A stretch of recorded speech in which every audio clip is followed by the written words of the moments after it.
சின்னத்திரையில் prime டைமில் super ஹிட்டாக டெலிகாசகம் சீரியல்டா அது சிறடிக்காச serial தான். இந்த சீரியல் டிஆர்பியில் நம்பர் 1 இடத்துல இருக்க அப்படிங்கிறது நம்ம எல்லாருக்குமே தெரியுங்க. இந்த சீரியலில் மீனா கதாபாத்திரத்தில் நடிகை கோமதி பிரியா அவங்க நடிச்சு வர்றாங்க. இந்த சீரியல் வெற்றிக்கு என்னுடைய கதாபாத்திரம் தான் முக்கிய காரணம் அப்படின்ட்டே சொல்லலாம். ஹோம்லி லுக்கில் சீரியலில் நடித்து ரசிகர்கள் மனதை கொள்ளை கொண்ட நடிகை கோமதி பிரியா அவர்கள் சமீபத்தில் ஒரு விருது வழங்கும் விழாவில் இயக்குனர் திருசெல்வம் சார் கையால் விருது வாங்கினது பற்றி ரொம்பவே எமோஷனலாக பேசியிருக்காங்க. அதில் நான் திருசெல்வம் சார் கையால் விருது வாங்க வேண்டிய நினைக்கவே இல்லை.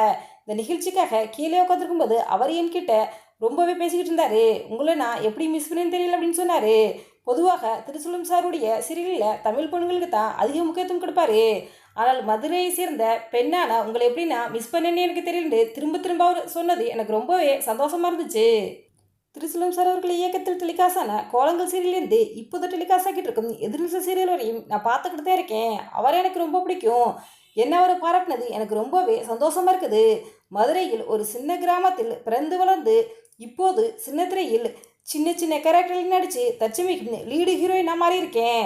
எனக்கு பெரிய அளவில் பிரபலம் கொடுத்தது என்றால் அது இந்த சிறடிக்காச சீரியல் தான். இப்போது திருச்செல்வம் சார் என்னை பாராட்டியது ஒரு பெரிய விருது எனக்கு கிடைச்சது போல இருக்குண்டு ரொம்பவே எமோஷனலாக கோமதி பிரியா அவங்க பேசியிருக்காங்க. இதுதாங்க சோசியல் மீடியாவில் பகிரப்பட்டு வேலை வந்துட்டு இருக்குது. இந்த வீடியோ அப்படியே உங்களுடைய கருத்துக்களை எங்களுடைய கமெண்ட்ஸில் கமெண்ட் பண்ணுங்க. இந்த வீடியோ பிடிச்சிருந்தா லைக் பண்ணுங்கள், ஷேர் பண்ணுங்கள், கமெண்ட் பண்ணுங்கள். மறக்காம ரெடபிள் 2 பாயிண்ட்ஸில் சப்ஸ்கிரைப் பண்ணுங்கள்.